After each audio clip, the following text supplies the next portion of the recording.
주쌤입니다. 주쌤이 새로운 콘텐츠 또 가지고 왔는데요. 요즘에 소처럼 열심히 일하고 있는 요조입니다. 이번 콘텐츠는요, 장중에 물어보시는 우리 시청자분들의 질문들을 토대로 우리 주린이분들께 거시경제 지식들 도움을 좀 드려볼까 하는데요. 오늘은 테이퍼링의 뜻과 효과, 그리고 금리 인상 시기에 대한 전망까지 함께 가보도록 하겠습니다.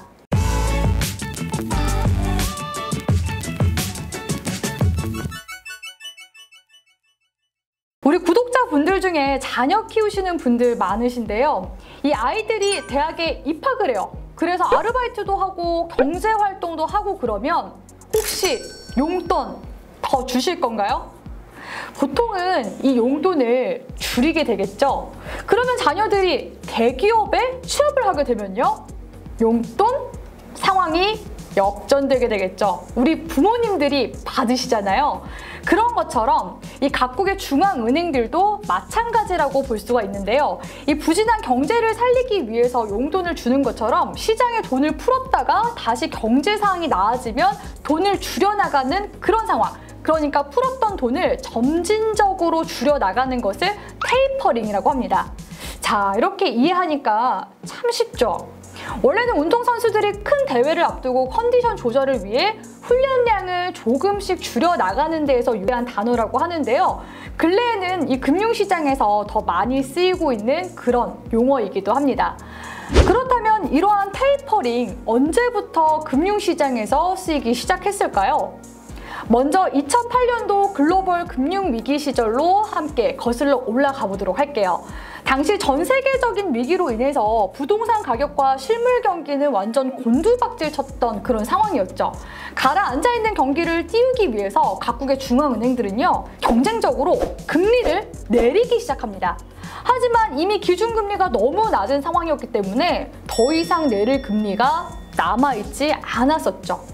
그러자 중앙은행이 나서서 자산을 사들이면서 돈을 직접적으로 풀기 시작합니다. 이게 바로 양적 완화인데요. 돈을 풀어서 경기가 회복하다 보니 여기서 또 하나 새로운 고민거리가 생기게 됩니다. 돈을 계속해서 풀면 물가가 오르는 일명 인플레이션이 생기기 때문인데요. 또 갑자기 금리를 올리자니 경제에 미칠 충격들도 고려해야 하는 상황이 된 것입니다. 그래서 고안된 그런 개념이요, 바로 이 테이퍼링인 것이라고 볼 수가 있겠는데요. 2013년도 벤 버닝키 의장에 의해서 용어가 쓰이기 시작합니다. 금리를 올리기 전 풀던 돈으로부터 점진적으로 줄이기 시작한 거죠. 결국에는 이 테이퍼링이 시작되고 나서 천천히 돈 풀기를 줄여오던 미국 연준은요, 2년이 지난 뒤 금리를 계속해서 올려나갔습니다. 이 같은 과거 사례 때문에 이 테이퍼링은 금리 인상 전 신호로 받아들여지게 된 거였죠. 미국 연준은 FOMC 회의를 연간 8번 정도 진행하면서 중요한 통화 정책을 논의를 하는데요. 올해 5월 회의록에서 인플레이션이라는 이 단어만 55번 정도 등장했다고 합니다. 이때부터 다시 테이퍼링에 대한 언급이 나오게 된 것인데요. 사실 지난 4월까지만 하더라도 이 미국 연준은 테이퍼링은 시기상조다라는 그런 입장을 고수해오기도 했습니다. 하지만 미국의 소비자 물가지수가 1월 1.2%에서 4월 4.2%로 물가가 가파르게 오르다 보니까요, 이 돈풀기 방향을 전환하게 된 거죠. 2013년도 테이퍼링 선언 이후 테이퍼링 실시까지 걸린 시간은 7개월. 이후 금리 인상까지 2년 정도의 시간이 걸렸는데요. 이번에는 이르면 9월 FOMC 회의에서 본격적으로 논의가 시작되고 테이퍼링이 공식화되게 되면 과거 사례와는 달리 이 테이퍼링 간격들이 더욱더 짧아질 거다라는 그런 전망들이 나오고 있습니다. 이르면요, 이 10월 11월부터 시행될 것이다 라는 그런 전망치들까지 있는 상황이라고 볼 수가 있겠습니다. 이번 6월 FOMC에서는요, 미국 연준 쪽에서 새로운 금리 점도표를 내놓기도 했는데요.